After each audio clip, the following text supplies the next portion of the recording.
মোৰ পিছফালে এই পাতল নীলা ৰঙৰ ফুলবোৰ আপোনালোকে দেখিছেনে? এই গছটোৰ নাম জানেনে বাৰু? ৰুদ্ৰ, এই গছটো কি বুলি কোৱা হয়? আমাৰ গাঁৱৰ ভাষাত এইটো গাৰোবন বুলি কয়। গাৰোবন বুলি আমাৰ স্থানীয় ভাষাত কয়, আৰু কিছুমানে গন্ধাৰী বন বুলি গেন্ধাৰী বন বুলি কয়। কিন্তু ইয়াৰ বৈজ্ঞানিক নামটো মই এতিয়ালৈকে পোৱা নাই, আৰু বা অসমীয়া আমাৰ লিখিত অসমীয়াত কি বুলি কোৱা হয় সেইটো জানিব পৰা হোৱা নাই। আপোনালোকে যদি জানে ইয়াৰ বৈজ্ঞানিক নাম আৰু লিখিত নাম এবাৰ কমেণ্ট বক্সত জনাব। এই জংঘলী উদ্ভিদবিধৰ এটা সাংঘাতিক বিশেষত্ব আছে।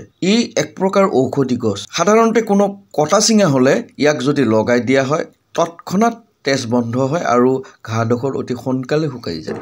মই আচলতে থিয় হৈ আছোঁ বৰভিটাৰ ছত্ৰপুৰ পাহাৰৰ নামনিত, আৰু ইয়াৰে মনোমোহা দৃশ্য আপোনালোকক অকণমান দেখুৱাবৰ বাবে প্ৰয়াস কৰিছোঁ।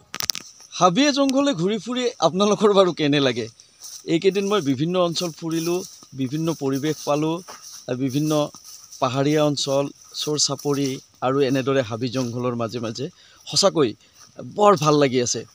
প্ৰকৃতিৰ বুকুত উমলি জামলি থকা এই সময়খিনি মই কেতিয়াও পাহৰিব নোৱাৰিম। প্ৰকৃতিৰ বিনন্দীয়া ৰূপ। প্ৰকৃতিয়ে আচলতে আমাক সকলোখিনি সজাই পৰাই দিছে। আমাৰ দায়িত্ব কেৱল সংৰক্ষণ কৰাৰ। চাওকচোন চাৰিওফালে কি অপূৰ্ব সুন্দৰ দৃশ্য। নীলা আকাশৰ তলত সেউজীয়াৰ সমাহাৰ। এটা খেজুৰ গছৰ পুলি য'ত উপস্থিত আছোঁ, এই অঞ্চলটোত যথেষ্ট পৰিমাণৰ খেজুৰ গছ আছে, আৰু খেজুৰবোৰ যেতিয়া ফলে সঁচাকৈ বৰ ভাল লগা হয় এই অঞ্চলটো। আৰু এই যে খেজুৰৰ পাতবোৰ, এইবোৰেৰে আমি যেতিয়া স্কুলত পঢ়িছিলোঁ, আৰু মই কাৰ্বি আংলঙত কিছু সময় কটাইছিলোঁ, আৰু সেই সময়তে এই পাতবোৰেৰে বিভিন্ন ধৰণৰ ব্যৱহাৰিক সামগ্ৰী প্ৰস্তুত কৰা এতিয়াও মোৰ মনত আছে, আৰু এতিয়াও মই চেষ্টা কৰিলে বনাব পাৰিম। ডিম্বৰু শুই আছে আৰু মই বহি আছোঁ। ভাগৰ লাগিলে এনেদৰে আমি গছৰ ছাঁত জিৰণি লওঁ। এই ডিম্বৰু হাঁহি আছে। দাদা, এইটো কি বুলি কোৱা হয়? এতিয়া অখনা। অখনা। আৰু ঘৰত দাৰিয়া কৰোঁ, দাৰিয়া বুলি কওঁ। অঁ, কি কামত ব্যৱহাৰ হয়? এই লাৰা, ধান লাৰা, কালাই লাৰা। অঁ, আচ্ছা, বস্তুখিনি ইফাল সিফাল কৰিবৰ কাৰণে এই বাঁহৰ এই বস্তুটো ব্যৱহাৰ কৰা হয়। বৰভিটাৰ পিছফালে থকা চাপৰিত মই খোজকাঢ়ি আছোঁ, আৰু এতিয়া ইয়াত মাটিমাহ চপাই আছে, তাকেই চাবলৈ আহিছিলোঁ অকণমান।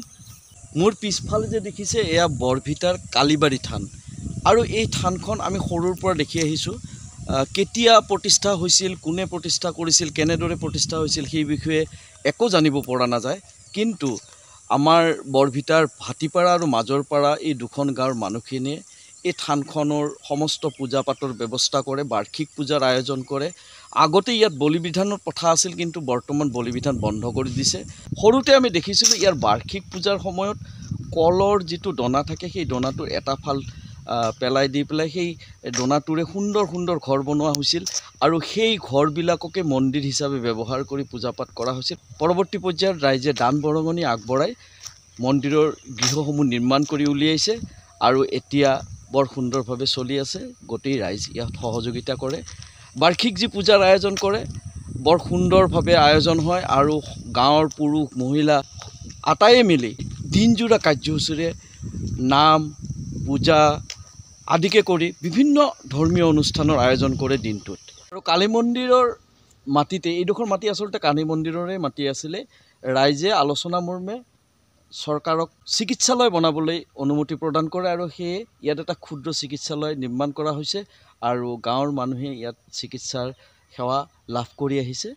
দিনটো অৰঙে তৰঙে ঘূৰি ফুৰিলোঁ, আৰু এতিয়া বেলি ডুব যাবৰ সময় হৈছে। আমিও গৃহ অভিমুখে ৰাওনা হ'লোঁ।